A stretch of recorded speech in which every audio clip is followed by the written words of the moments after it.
Those within the mystery schools pledged their very life to keep the secrets. Why? Because the disciple of the greater mysteries had at his command an immense knowledge of the vital forces of nature, and using it properly, could gain power to either destroy or construct. Thus, was it necessary that extreme caution be exerted. Some sites of the mystery schools are Egypt, Tibet, Persia, India, Mu, Greece, Mexico, Easter Island, Thailand, Sudan, Ethiopia, Italy, and Western Asia, Pakistan.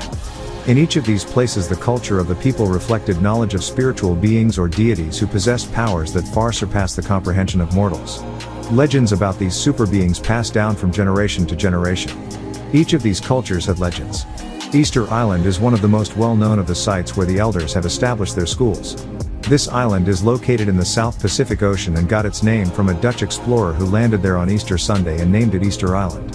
The people living there now are not the people who originally lived there. These people are the descendants of people who migrated from other South Sea islands. They in turn migrated from the Orient, East. To guard the schools against the curiosity of the islanders, the elders carved hundreds of great statues that stood in certain spots. From a distance, and to an ignorant mind, they seemed monstrous. Their heads were gigantic with a frightening facial expression and distorted physical features. Still, the islanders witnessed many of the elders' activities around which they built legends. One of these legends is that of the Rapa Nui. Rapa Nui means birdman and is the name given by the islanders to Zoser, who is represented by Thoth in Egypt and on Easter Island as man. The language of the ancient people cannot be deciphered. It is written on tablets of stone that were held by the priests' great libraries. The language recorded on these tablets is similar to the languages found on tablets from the Indus Valley. The meaning of the name of Easter Island is translated into English as eyes looking up to heaven. In the legends of the elders, there is a story about a small island that lies just a short distance from Easter Island. On this island lives a certain bird. At the beginning of the spring the priests, who were very tall men, went to live on the shore of Easter Island in cave dwellings constructed of rocks. The representatives of the priests raced out to the island where the bird nests. Whichever of the priests received the egg that was first laid was the birdman for the coming year. This meant great power for the birdman and his tribe. The islanders created pantheons to worship the Rapa Nui, the creator deity called Maki Maki, and the other deities. Just as they rained down on Mu, the inhabitants of Easter Island, out of fear and ignorance, rained down on the elders. They knocked down statues, and destroyed altars and temples. Many statues remain in the quarry unfinished. The longest is 22 meters long and weighs 400 tons. In India, as well, they are waiting on the elders. There is a poem called Mahabharata that consists of 80,000 verses. This poem is thousands of years old and speaks of deities coming to earth. The narrator speaks of seeing a vehicle powered by mercury and wind currents. He witnessed a blast-off and a gigantic beam of light. There are many places where you can see tales of gods that walk the earth. The most ancient bas-reliefs show scribes writing with a pen. They are not using hieroglyphics and carving into rocks as archaeologists would have you believe. Many people today do not understand these figures. These are none other than symbols of different landing stations, or geographical areas that the elders used to land. They are used to let other visitors know where they are and what established school of light they are from. Today man uses gauges of longitude and latitude, and a control tower to tell him where he is at. The elders used symbols, much like the crop circles that you see all over the world today. The crop circle served the same purpose as did the landing stations of the elders. Each point had a meaning, and only certain people knew what each point meant. It is important to make note that there are other galaxies, a large system of stars held together by centrifugal and centripetal forces, or mutual gravitation, in the universe besides yours. Tibet is one of the sites of the mystery schools. Many of the temples that are thought to be shrines for idolatry are in actuality the schools of the elders. The elders appeared where, when and how they were needed in the world over. Long ago, those who witnessed their arrivals and departures recorded what they saw, or what they thought they saw. In Tibet, there is a 1,000-volume set of tablets called the Tablets of Kanchur. These holy texts that contain information of Lamaism are the most complex secret code of information ever recorded. They are so complex that only 1/100th have been deciphered. These tablets make reference to deities in the skies, luminous curls and transparent spheres. This is the same type of vehicle witnessed by Ezekiel in the book of Ezekiel 1:16. Ezekiel 1:16, the appearance of wheels and their work was like to the eye of a beryl brilliant, and the 4 wheels had the likeness of one, and their appearance and their work was like a wheel within the midst of another wheel. Right translation in Aramaic, Hebrew, by Dr. Malachi Z. York.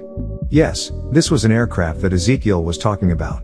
This ship was an aircraft made through utilizing the body forces from the chakras to break the law of gravitation, therefore, raising the self. Being done together made it a mothership, for it can be done together or individually. People have seen it and described it. Although they saw the same thing, their description was different because they may have seen it from different angles. For example, top view, front view or bottom view.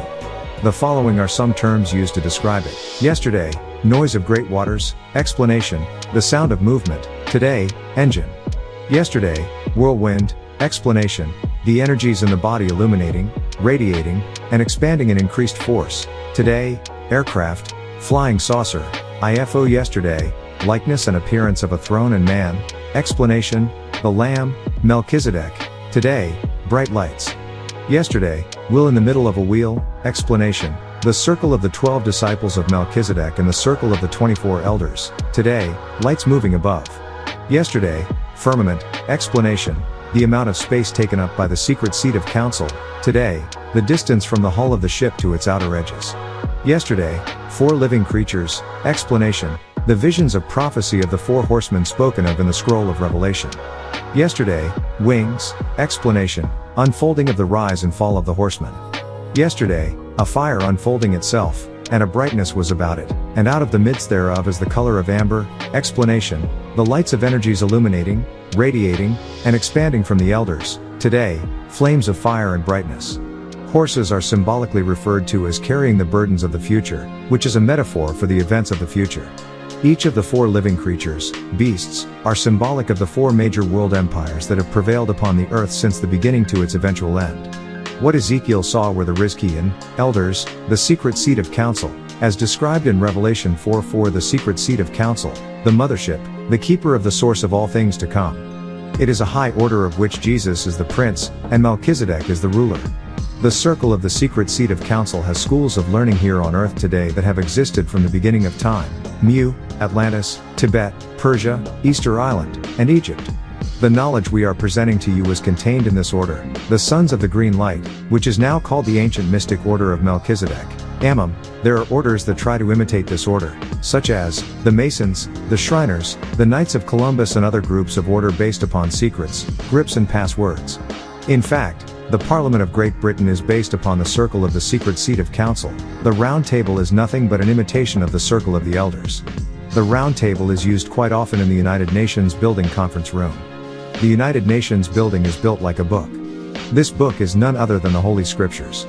The page that it is open to is Isaiah 2:4. Isaiah 2:4, and Yahuwah will judge between the Gentile nations, and they will rebuke many nations of people, and they will beat by crushing their swords into plowshares, and their spears into pruning hooks. The Gentile nations will not lift up a sword any more against other Gentile nations, neither will they learn how to battle anymore.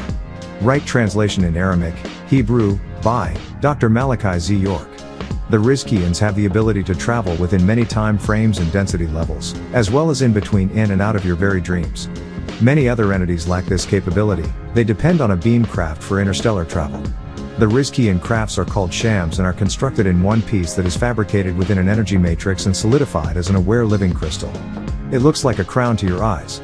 This is the wheel within a wheel of Ezekiel 10:2-10 found in the Bible. The body can be turned into a ship by utilizing the 7 seats or chakras of the body. I will teach this to those who listen. The elders knew of things that were to happen. Thus, the message that was being spoken by Melchizedek to Ezekiel was symbolic of when he spoke of the creatures, or beasts, and their 4 faces. In the wisdom of this message was a warning to the Israelites of those things to come. The lights from the mothership are called elders. The elders were around the throne as spoken of in Revelation 4:4.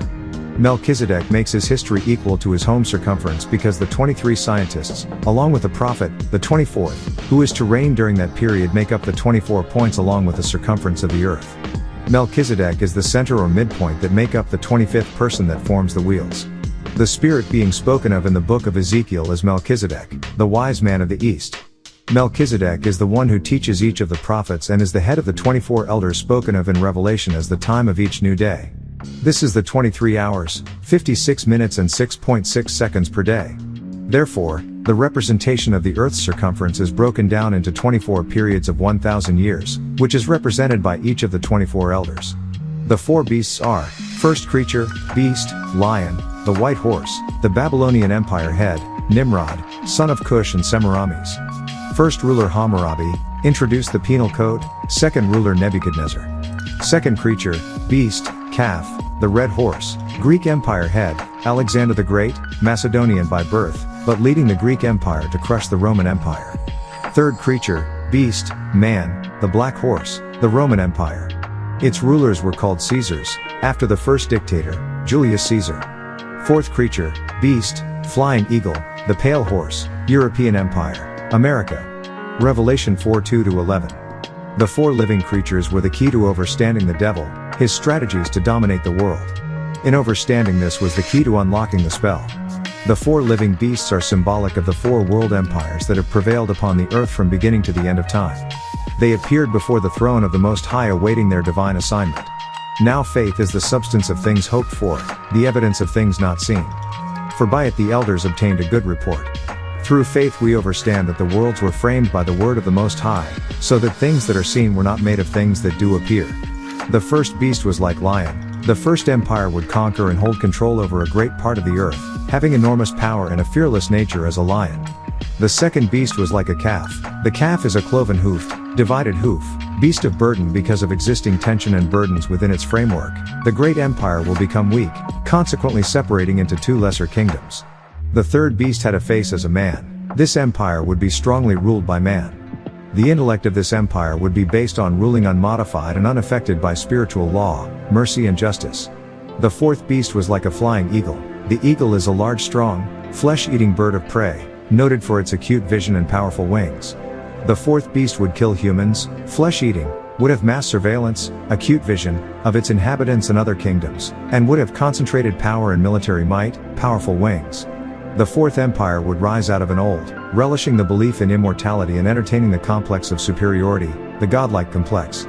Everyone in the circle of the secret seat of council bowed down, prostrated in recognition of this, and I quote, "For by him were all things created, that are in heaven, and that are in earth, visible and invisible, whether they be thrones, or dominions, or principalities, or powers, all things were created by him and for him."